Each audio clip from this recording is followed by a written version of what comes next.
Bonjour tout le monde, très content d'être ici aujourd'hui pour vous parler de flux de CO2 et de méthane en hiver dans les régions arctiques et boréales. Pour débuter, c'est quoi ça les flux de CO2 et de méthane? C'est les échanges de gaz entre le sol et l'atmosphère qui se produisent dû à différents processus. On a notamment la photosynthèse qui va permettre à la végétation de capturer du CO2. On a également la respiration de cette même végétation et de micro-organismes dans le sol qui vont émettre du CO2 vers l'atmosphère. On a aussi des micro-organismes dans le sol qui vont émettre et ou absorber du méthane. Ces flux-là ont une grande importance sur les gaz à effet de serre qui impactent le climat global, mais les régions arctiques et boréales sont nettement sous-représentées dans l'étude du cycle du carbone. C'est principalement dû à leur difficulté d'accès. C'est encore plus vrai en hiver, où le jeu de données est d'autant plus limité par des difficultés techniques pour mesurer les flux lorsqu'il fait très froid et aussi lorsqu'on a la présence d'un couvert de neige sur le sol. Donc, nous, c'est à ça qu'on a décidé de s'attaquer. Notre objectif était d'essayer de déterminer ce qu'ont les variables environnementales qui influencent le plus les flux de CO2 et de méthane dans ces régions-là, arctiques et boréales. Pour ce faire, on a choisi un gradient latitudinal de cible d'étude pour couvrir la plus grande plage possible de végétation, de température de sol et de type de couvert de neige. On a utilisé la méthode du gradient de diffusion à travers le couvert de neige pour mesurer nos flux. Une fois qu'on a ensuite, on a utilisé un algorithme d'apprentissage afin de déterminer c'est quoi les variables environnementales qui influencent le plus ces flux-là. Les variables qu'on a étudiées incluent la température du sol, la teneur en eau liquide du sol, le type de végétation et des paramètres de neige, dont la densité moyenne du couvert de neige et son équivalent en eau liquide. Une fois que les paramètres dominants sont déterminés, on a ensuite essayé de quantifier leur relation avec les flux à partir de régressions. On a fait ça pour le CO2 et pour le méthane. Je vais d'abord vous parler du CO2, puis je serai un peu plus bref sur le méthane par la suite. Donc, nos sites d'études, d'abord, on en avait 4 principaux.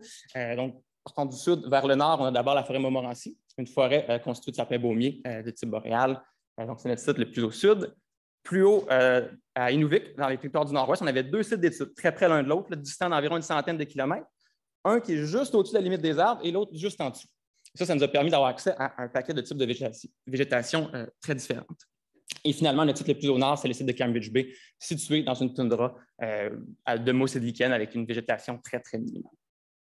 À chacun de ces sites-là, au cours des 2 derniers hivers, on a appliqué la méthode du gradient de diffusion à travers le couvert nival pour obtenir nos mesures de flux.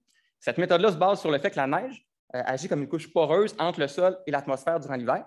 C'est donc dire que si on a de la production de CO2 au niveau du sol, ce CO2-là ne se ramasse pas tout de suite dans l'atmosphère. Il doit traverser les porosités de la neige avant d'atteindre l'atmosphère. Ça lui prend du temps, ça crée un délai, ça fait en sorte qu'il y a du CO2 qui va s'accumuler à la base du couvert de neige. Puis plus on va monter dans le couvert de neige, moins il va en avoir. Et en mesurant ce gradient-là, et avec certaines informations sur le couvert de neige, sa densité, sa porosité, sa tortuosité, sa microstructure, on peut estimer nos flux de CO2 et ou de méthane. Pour ramasser nos échantillons de gaz, on avait une tige creuse qu'on plantait dans la neige. Ça nous permettait d'aller chercher du gaz sans même altérer le couvert de neige. On se faisait des profils de gradient, on faisait environ 5 mesures par profil typiquement. Une fois que ça c'est fait, on creusait dans la neige et là, on allait chercher nos informations sur le couvert de neige pour mesurer sa densité, sa température, ce genre de paramètres. Une fois qu'on a eu nos données de flux, je parlais d'un algorithme d'apprentissage qu'on a utilisé pour déterminer l'importance de nos variables. On a utilisé l'algorithme Random Forest, qui est un algorithme d'arbre à décision. En gros, comment ça fonctionne, c'est qu'on fournit des paramètres d'entrée au modèle et lui génère des arbres de décision qui vont fournir une prédiction de flux. Le modèle va générer typiquement une centaine d'arbres de décision. Chaque arbre produit un résultat. Tous ces résultats-là sont moyennés et puis on a le résultat final. L'avantage de l'algorithme Random Forest, c'est qu'on peut ensuite faire une évaluation d'importance relative des variables. C'est-à-dire qu'on va, à tour de rôle, enlever puis rajouter des variables d'entrée. On va regarder l'impact que ça a sur la prédiction. Si ça la dégrade beaucoup, on va juger que la variable est très importante. Ou s'il y a très peu d'impact sur le résultat du modèle d'enlever une variable, on va juger qu'elle est très peu importante. C'est ce qu'on a fait sur l'ensemble de nos données. Et ça nous a permis de ressortir assez clairement que la température du sol dominait nettement nos flux de CO2 par rapport relativement aux autres variables. Les autres étant en seconde place la teneur en eau liquide dans le sol, le LWC, et ensuite nos paramètres de neige, le différent en eau de la neige, le SWI et la densité de la neige.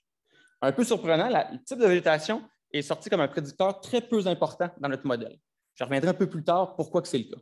Qu'est-ce qui se cache derrière ça? L'eau liquide dans le sol a sorti comme deuxième variable d'importance dans notre modèle. Pourtant, il y a seulement les sites de la forêt Montmorency où il y avait de l'eau dans le sol. Tous les autres, le sol était trop froid. La forêt Montmorency, son sol reste environ à 0 degré tout l'hiver et il y a de l'eau qui va perdurer. Si on rapplique le modèle Random Forest, mais seulement aux données de la forêt Montmorency, où le sol est à 0 degré, mais là, c'est l'eau liquide dans le sol qui devient la variable dominante. La température du sol étant reléguée au troisième plan. Donc là, on observe bien deux régimes distincts. Un régime où le sol est gelé, et là, c'est la température du sol qui domine nos flux. Et un second régime où le sol est dégelé, il y a de l'eau liquide à l'intérieur, un mix entre l'eau et de la glace. Et là, c'est l'eau dans le sol qui domine nos flux. On a tenté de quantifier ces relations-là à partir de régressions. Pour ce qui est de la relation de la température du sol et les flux dans un sol gelé, c'est une régression exponentielle qui nous donnait le meilleur coefficient de corrélation, ce qui correspond bien à ce qui a été fait avant dans la littérature. Par contre, nous, on a observé aussi à des températures froides, en bas de moins 10 degrés Celsius, des valeurs isolées où les flux étaient très, très élevés. Ça, c'est ce point chaud-là. Pour l'instant, on n'a pas encore de variables environnementales qui les expliquent bien.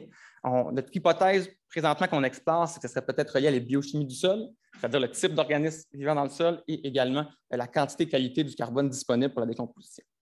Ça, c'est quelque chose qu'on va explorer par la suite. Je passe au deuxième régime, lorsque le sol est dégelé. Cette fois-ci, encore, c'est une relation exponentielle qui décrivait bien la relation qui reliait nos flux de CO2 et l'eau liquide dans le sol.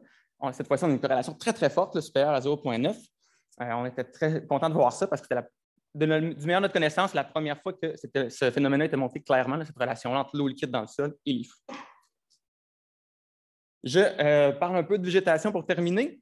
Malgré le fait que ça sortait très faible dans notre modèle, et ça nous a surpris, on voit ici, là, quand on regarde les différents types de végétation que l'on avait accès et la plage et la moyenne des flux de carbone pour chaque type, qu'il y a des distinctions entre chaque. La raison pourquoi c'est sorti faible dans notre algorithme Random Forest, c'est que le type de végétation est très fortement corrélé à la température du sol. Si j'enlève la température du sol de mon modèle, et là, la végétation va sortir comme la variable dominante.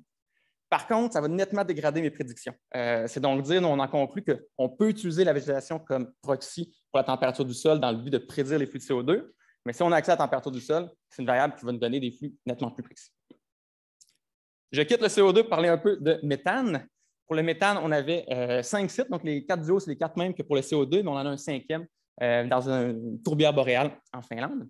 Donc, si je pars en haut, ici, la première chose qu'on observe, c'est que pour nos 3 sites plus arctiques, on a des flux de méthane qui sont principalement négligeables de la majorité du temps. À quelques exceptions près, à Cambridge Bay, où on a des points chauds, encore une fois, où on a des émissions très fortes de méthane au cours de l'hiver. Ces points chauds-là, on les a revisités plusieurs fois. Ils émettaient toujours fortement du méthane. Tout ce que j'en sais pour l'instant, c'est que ces points chauds-là sont toujours dans des milieux où l'été, le sol va être très humide et il va y avoir beaucoup de nutriments. Ce n'est pas tous les endroits où le sol est très humide et il y a beaucoup de nutriments qui sont des points chauds, mais tous les points chauds se trouvent dans ce type d'environnement-là. Ensuite, on a la forêt Montmorency en rouge ici, où là, on a des valeurs négatives parce que la forêt Montmorency, l'hiver, on n'a pas de l'émission de méthane, on a plutôt de l'absorption de méthane du sol. Et finalement, en tourbière, en Finlande, on avait de l'émission tout au cours de l'hiver de méthane vers l'atmosphère. On a encore un peu de travail à faire pour évaluer quelle variable environnementale influence le plus les flux de méthane. On a quand même utilisé l'algorithme Random Forest, qui nous a aussi sorti que la température du sol et l'eau liquide dans le sol semblent être les valeurs dominantes, mais pas de façon aussi marquante qu'avec le CO2. Donc, encore une fois, on va probablement explorer aussi l'hypothèse de la biochimie du sol là. Il faut dire aussi que le modèle Random Forest pour le méthane est beaucoup moins performant que pour le CO2. Pour le CO2, on expliquait environ 65 % de la variance de nos résultats. Pour le méthane, on est en peine à 45 %. Donc, en conclusion, on a pu observer dans notre étude qu'il y avait 2 régimes bien distincts pour les flux de CO2. Un premier régime où le sol est gelé et que c'est la température du sol qui domine la prédiction de mes flux. Un second régime lorsque le sol est dégelé et là, c'est l'eau liquide qui domine la prédiction de mes flux. Pour ce qui est du méthane, on voit une grande variabilité entre les différents sites d'études. Il nous reste encore du travail à faire pour comprendre cette variabilité-là, d'où est-ce qu'elle vient. Nos travaux futurs vont se concentrer sur l'hypothèse de la biochimie du sol, qu'on va essayer d'explorer davantage, et également d'utiliser maintenant notre jeu de données pour valider et tester les modèles écosystémiques qui tentent de prédire les flux de CO2 et de méthane.